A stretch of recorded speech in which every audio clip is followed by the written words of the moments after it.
안녕하세요. 11월 17일 월요일입니다.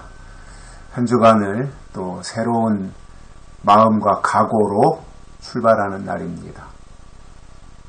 뭔가 새롭고 의미 있는 특별한 한 주간이 됐으면 좋겠습니다. 오늘은 사도행전 11장 19절에서 21절까지 보시겠습니다.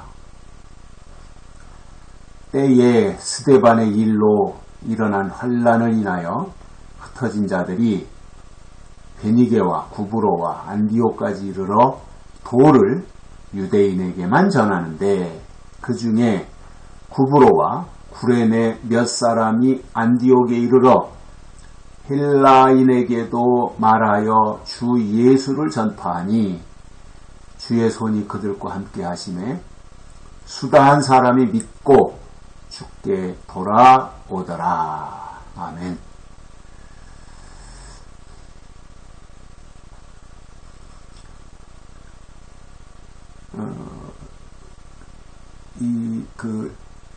스데반이 돌에 맞아 죽는 그 사건 때문에 그 박해로 인하여 예루살렘 교회에 있던 유대인들이 여기저기 뿔뿔이 다 흩어졌지요.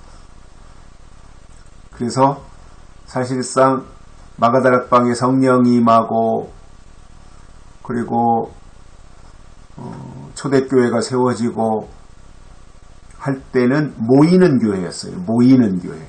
예루살렘 교회를 중심으로 해서 여기저기서 다 몰려와서 모이는 교회였어요. 그러다가 스데반의 환란 때 흩어지는 교회가 된 거예요.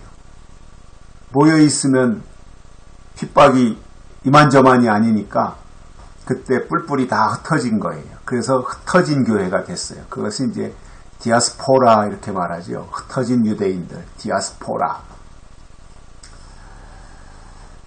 그래가지고 그들이 베니게와 구브로와 안디옥까지 가가지고 복음을 전하는데, 유대인들에게만 이제 증거한 거죠. 그때 당시에.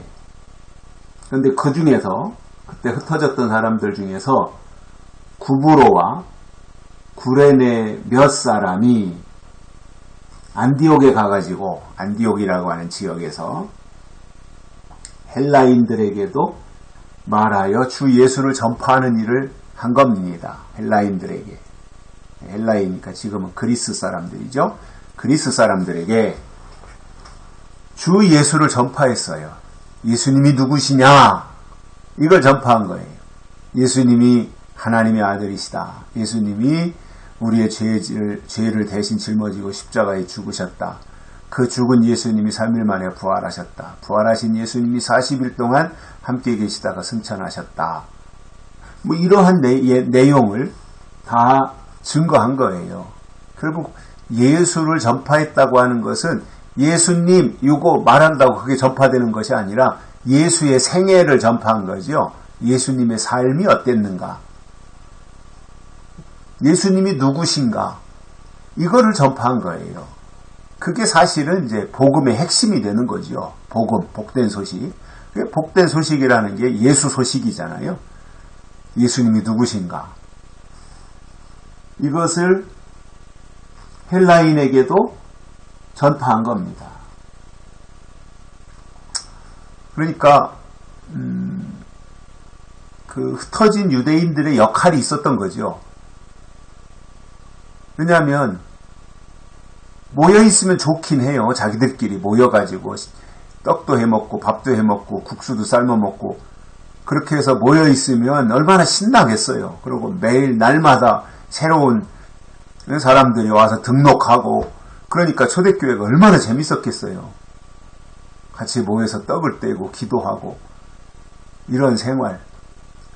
그런데 하나님의 뜻은 그게 아니잖아요. 땅끝까지 이르러 증인이 되라고 했는데 예루살렘 교회에 모여가지고 흩어질 생각들을 안 하는 거예요. 땅끝까지 가야 되는데.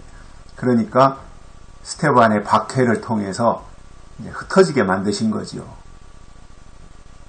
그래서 이곳저곳으로 이제 다 흩어져서 성령 받은 사람들이 흩어져서 뭐 했겠어요? 거기서 다시 성령을 증거하는 거지요. 작은 불씨가 흩어져서 그곳에서 또 다른 불길을 일으키는 거잖아요. 그 역할을 스데반 때 박해로 인하여 흩어진 유대인 디아스포라들이 그 역할을 한 거예요. 그러니까 예루살렘 교회에 모여 있을 때보다 뿔뿔이 흩어져서 그 일을 한 역사가 훨씬 더 큰 거죠. 사도행전 8장에서 빌립의 역사 같은 경우도 그런 경우잖아요. 그 빌립도 그 핍박 때문에 흩어져 가지고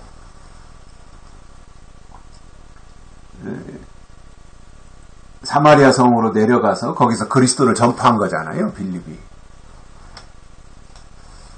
그리고 이제 오늘 말씀에서는 그때 흩어진 자들이 베니게와 구브로와 안디옥까지 이르러서 유대인에게만 복음을 전파하고 그 중에 구브로와 구레네 몇 사람은 안디옥에 이르러서 헬라인에게도 주 예수 그리스도를 전파하는 그 역할을 한 것입니다. 그러니까 예루살렘 교회에 다 모여있을 때는 큰 교회가 하나 있었던 거예요. 큰 교회가. 그런데 거기에 박해로 인하여 큰 교회를 빵 하고 내리치니까 거기 안에 모여있던 수많은 사람들이 뿔뿔이 다 흩어졌어요. 그래가지고 각자 자기가 가고 싶은 곳으로 간 거죠. 그때 당시에 다 흩어져가지고. 그래서 큰 교회는 없어졌고 흩어진 사람들이 각자 간 곳에서 작은 교회를 다 한 거예요. 작은 교회가 된 거예요. 그런데 그 작은 교회의 역사가 성령이 함께 하시니까 놀라운 일이 일어나는 거지요. 이게 하나님의 기적이고 하나님의 역사였던 거예요. 그래서 예수를 전파하니까 21절에 보시면 주의 손이 그들과 함께 하시매. 주 예수를 전파하니, 흩어진 곳에서 주 예수를 전파하니 주의 손이 그들과 함께 하신 거예요. 이 역사가 대단한 겁니다. 그래서 주의 손이 그들과 함께 하시니까 수다한 사람들이 믿고 주께로 돌아오니라 이렇게 말씀하고 있어요. 하나님께로 돌아오는 역사가 있었던 거예요. 이게 흩어진 유대인들의 역사입니다. 그러니까 이게 다 하나님이 하시는 일이에요. 모이는 것도 하나님이 하시는 일이었고 흩어지게 하는 것도 하나님이 하신 거예요. 그리고는 결국 보면 그게 하나님의 뜻이었고 하나님의 계획이었던 거죠. 합력해서 선을 이루시는 하나님은 절대로 실수하시는 적이 없고 손해보시는 적이 없어요. 하나님은 철저하게 하나님의 작전 계획 속에서 모든 일을 행하신다는 겁니다. 그런데 결과론적으로 보면 합력해서 선을 이루시더라는 거지요. 그러니 하나님이 하시는 일 앞에서 이왈좌왈 할 필요가 없는 거지요. 그게 하나님이 하시는 일이 그런 건데, 그리고 그 자체가 하나님의 역사인데, 하나님이 하시는 일 앞에 불평을 한다든가, 투정을 부린다든가, 또 나에게 맞추지 않았다고 그래가지고 원망한다든가, 뭐 이런 게 의미가 없는 거예요. 하나님은 하나님이 계획하신 일을 반드시 행하시기 때문에 하나님이 일하실 때 거기에 편승해서 함께 가는 것이 하나님의 사람들이 취할 태도인 겁니다.